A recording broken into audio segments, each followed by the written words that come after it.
Muy buenos días, mi nombre es Angélica Martínez y junto a mi compañera Edilania Roan les vamos a estar hablando sobre la realidad objetiva o constructivismo.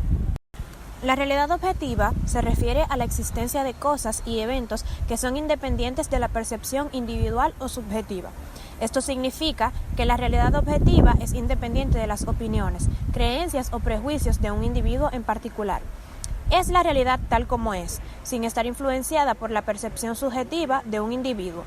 La realidad objetiva se puede describir en términos de hechos empíricos que pueden ser medidos, observados y verificados de manera independiente. Por ejemplo, la temperatura de un objeto, la posición de un objeto en el espacio o el número de personas que asisten a un evento. Estos son hechos objetivos que pueden ser comprobados por cualquier persona que tenga acceso a la misma información. George Berkeley fue quien lo expresó tal vez con la mayor claridad cuando dijo que solo podemos comparar las ideas con las ideas, pero no con las cosas que las ideas deben representar. El filósofo irlandés Juan Escoto Erígena lo ha expresado ya en unas pocas líneas que hoy podrían servir de lema al constructivismo radical. Citando, dice: pues, así como el artista sabio produce su arte desde sí y en sí y prevé en ese arte las cosas que creará, de la misma manera el intelecto produce desde sí y en sí su razón, en la que presiente y predispone todas las cosas que desea hacer. Luego tenemos a Giambattista Vico. Según Vico, la realidad objetiva no se puede conocer directamente, sino que solo se puede comprender a través de la mente humana. La mente humana es la que da sentido y significado a la realidad objetiva. Y, por tanto, la realidad objetiva es el resultado de la interacción entre la mente humana y el mundo que la rodea. Vico argumentaba que la realidad objetiva se puede entender mejor a través de la historia y la cultura. Estos son los medios a través de los cuales la mente humana ha llegado a comprender y dar sentido a la realidad objetiva. Ahora bien, según Kant, la realidad objetiva no se puede conocer directamente, ya que nuestras percepciones están medidas por nuestras estructuras mentales y conceptuales. En otras palabras, nuestra experiencia de la realidad está condicionada por nuestras categorías mentales y nuestra capacidad para organizar y comprender la información sensorial. Para Kant, la realidad objetiva no es algo que está independientemente de nosotros, sino que es el resultado de la interacción entre nuestras estructuras mentales y la información sensorial que recibimos del mundo.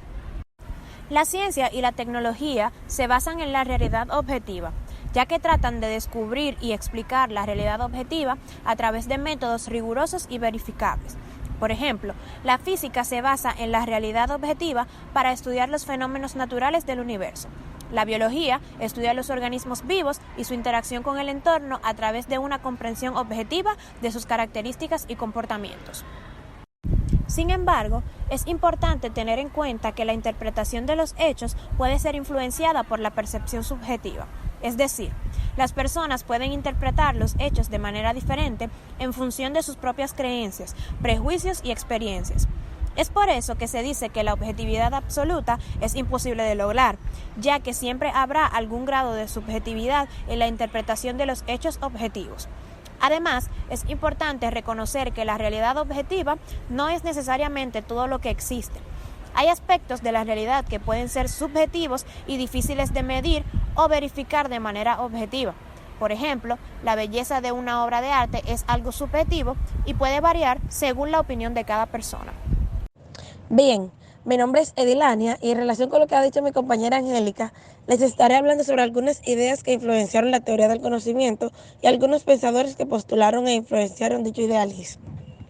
Hermann von Helmholtz fue un científico destacado por querer acabar con los paradigmas impuestos por la filosofía tradicional, es decir, darle fin a la pretensión que existía sobre que era fundamental probar la necesaria adaptación del conocimiento al mundo externo, independientemente del sujeto cognoscente. En múltiples de sus investigaciones científicas, consideró que el único modo adecuado sobre el pensar fue el expuesto por Kant, sobre su consideración acerca del análisis de la razón como un objetivo principal. El concepto del conocimiento es separado lógicamente del concepto del descubrimiento de una realidad formada con anterioridad. Y en una de sus obras póstumas, es decir, que fueron expuestas después de su muerte, amplió la idea de que en comparación con otras conjeturas referidas a las leyes individuales de la naturaleza, la ley de causalidad, se constituía una excepción basada en 4 aspectos. En primer lugar, es el presupuesto para la validez de todas las otras. Nos da la única posibilidad de aprender algo que todavía no ha sido observado. Es la base necesaria para un comportamiento orientado a alcanzar fines. Y finalmente, la mecánica natural de la asociación de nuestras representaciones es lo que nos lleva, es decir, eso es lo que nos impulsa hacia allí. Es así como los motivos más fuertes nos llevan a desear que la ley de causalidad sea correcta. Ella es el fundamento de todo pensar y de todo comportamiento. Estos 4 puntos mencionados anteriormente son un compendio reducido de los pensamientos que David Hume publicó en siglos pasados y que despertaron a Hermann de un sueño dogmático. Es decir, él cayó en la realidad y empezó a dudar de que lo que se tenía implantado como verdades inconcusas quizás no fuese cierto. En un famoso discurso sobre la percepción, toma de Kant no solo el concepto de que las cualidades de nuestros órganos sensoriales, es decir, los ojos, los oídos, la nariz, la lengua y la piel, determinan la calidad de nuestras percepciones, o sea, la capacidad que tenemos para captar, procesar y dar sentido de forma activa a la información que alcanzan nuestros sentidos, sino también una idea mucho más fundamental de que en el espacio y el tiempo son más bien algo inherente al funcionamiento conceptual de nuestra razón en cuanto al mundo objetivo. Y si como seres pensantes y razonables que somos, admitiéramos que esta idea es correcta, se produciría un cambio radical en cuanto al concepto que tenemos sobre el saber, incluyendo aquel que también es considerado científico y por lo tanto particularmente confiable. Si el tiempo y el espacio son impuestos por nosotros como las coordenadas que ordenan nuestra experiencia, entonces no podemos representarnos cosa más allá del mundo de la experiencia. Pues la forma, la secuencia de los eventos y el ordenamiento de cualquier tipo son, sin ese sistema de coordenadas, impensables. O sea, eso no cabe dentro del pensamiento racional en el verdadero sentido del término. Por lo tanto, es imposible que lo que llamemos conocimiento pueda ser una imagen o una representación de una realidad que no haya sido transformada al ser objeto de nuestra experiencia. La búsqueda de un ser que en el sentido corriente solo puede ser verdadero si éste coincide verdaderamente con objetos existentes en sí. Con este cambio de visión, el conocimiento no pierde importancia, sino que por otro lado su valor y la significación atribuida a este pasa a ser otro. Lo que importa no es la coincidencia que puede existir con una realidad insondable, es decir, en cuanto a algo que no se le encuentre firmamento, sino el servicio que nos presta el saber. Muchos dicen que el saber consiste en poder obrar con efectividad. Es decir, el saber implica el comprender, pues a veces el saber es más importante para nosotros que el obrar. En primer lugar, las estructuras que componemos consisten en elementos sensomotores. En el segundo, en conceptos. Y puesto que los conceptos están usualmente establecidos, o sea, van de la mano a la experiencia sensomotor, casi siempre los experimentamos mezclados. En el lenguaje común entendemos que modelo es un diseño acorde con el cual se debe construir algo o crear una réplica de una cosa hecha en otro material o tamaño. Sin embargo, en el campo de la cibernética, este término tiene un significado particular. En esta ciencia, el modelo es un constructo del cual se espera que funcione más o menos como un objeto cuya estructura dinámica no se puede copiar o examinar directamente.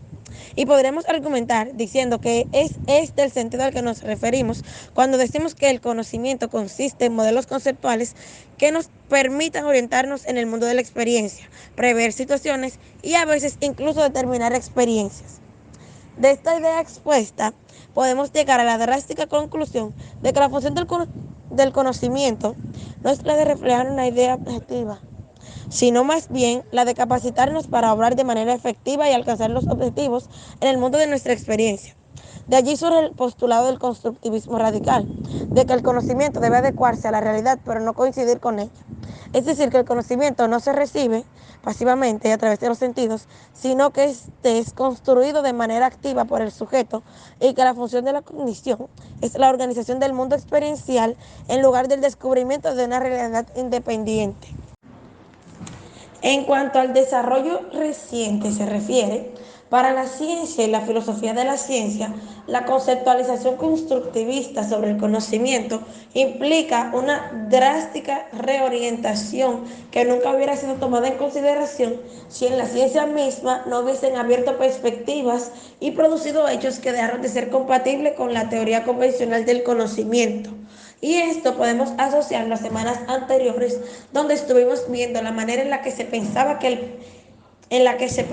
el progreso, el nuevo conocimiento, aquel que realmente era significativo, no era posible. O sea, que lo esencial ya estaba disponible y que lo que parecía nuevo conocimiento era, en consecuencia, simplemente un conocimiento antiguo que se había extraviado porque se suponía que la historia giraba en círculos. Más adelante, entonces, se hacen notorias las controversias que existían entre algunas teorías que conducían a hallazgos que parecían incompatibles con la noción de la ciencia como búsqueda del conocimiento objetivo.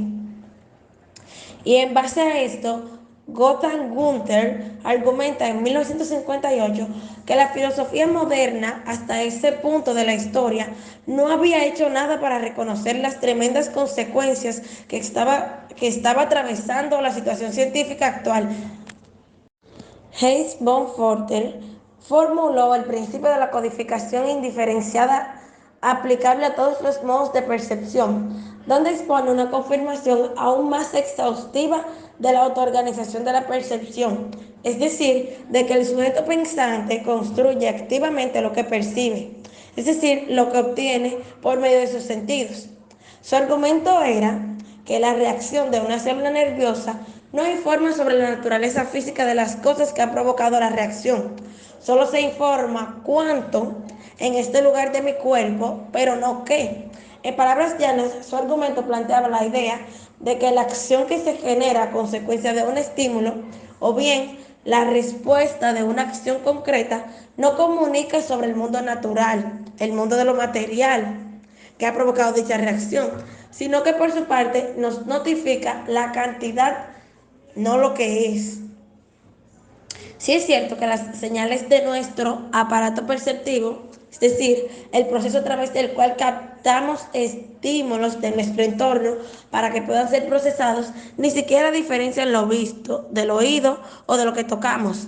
La suposición de que nuestros sentidos pueden transmitirnos algo objetivo del mundo óntico pierde su validez. Pero por supuesto es más cómodo perpetuar el mito de que nuestros sentidos no proveen información sobre cómo es el mundo, en vez de preguntarse cómo es que lo percibimos de la manera en que lo hacemos. Hoy en día, la investigación en cognición, es decir, la capacidad de obtener información en nuestro entorno y a partir del procesamiento por parte del cerebro, de interpretarla y darle un significado, se ha convertido en una amplia aspiración.